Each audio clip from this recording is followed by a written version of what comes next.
राजकोट किल्ल्यावर मोठा राडा झाला। शिवसेना ठाकरे गट आणि नारायण राणे यांच्या समर्थकांमध्ये हाणामारी झाली। यावेळी दोन्ही गटातील महिला पदाधिकाऱ्यांनी देखील एकमेकांना मारहाण केली। ठाकरे गट आणि राणे समर्थक राजकोट किल्ल्यावर आपापसात भिडले। पुरुष कार्यकर्त्यांनी धक्काबुक्की करत मारहाण केली। यावेळी दोन्ही पक्षाच्या महिला कार्यकर्त्याही एकमेकांना भिडल्याचं दिसून आलं। महिला कार्यकर्त्याही एकमेकींच्या अंगावर धावून जात होत्या। ठाकरे गट आणि राणे समर्थक महिला एकमेकांना मारहाण करताना बघायला मिळाल्या। पोलिसांकडून महिलांमधील हा वाद मिटवण्याचा प्रयत्न करण्यात आला, पण दोन्ही बाजूकडील महिला कार्यकर्त्या ऐकण्याच्या मनस्थितीत नव्हत्या। यावेळी दोन्ही बाजूंकडून आरोप प्रत्यारोप करण्यात आले।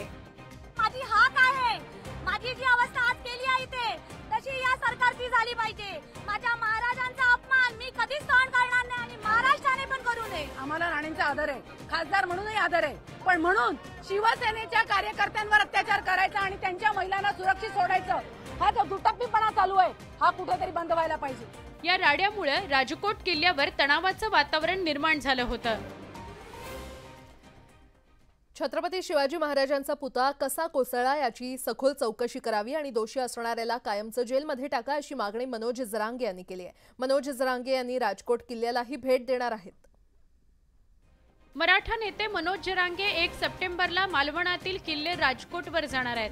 किल्ल्यावरील शिवरायांच्या पुतळ्याची ते पाहणी करणार आहेत। 1 तारखेला शक्यतो आम्ही ठरलं आणखी नाही, परंतु 1 तारखेला आम्ही राजकोट किल्ल्यावरती जिथं स्मारक पडले तिथं भेट देण्याचं ठरवायची आमची तयारी आहे। शिवरायांच्या पुतळ्याबाबत कोणी राजकारण करू नये असं आवाहन जरांगेंनी केलंय। हे सगळ्यांचं बळ देणारं प्रेरणा देणारं बलस्थान आहे या पूर्ण देशाचं आणि ते दैवत आहे, तिथं राजकारण नको असं म्हणणं आहे। मनोज जरांगे पाटलांनी दीपक केसरकरांवरही निशाणा साधला।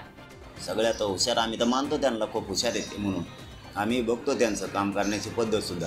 पुतळा कोसळल्याच्या घटनेची सखोल चौकशी करण्याची मागणी मनोज जरांगेंनी केली आहे।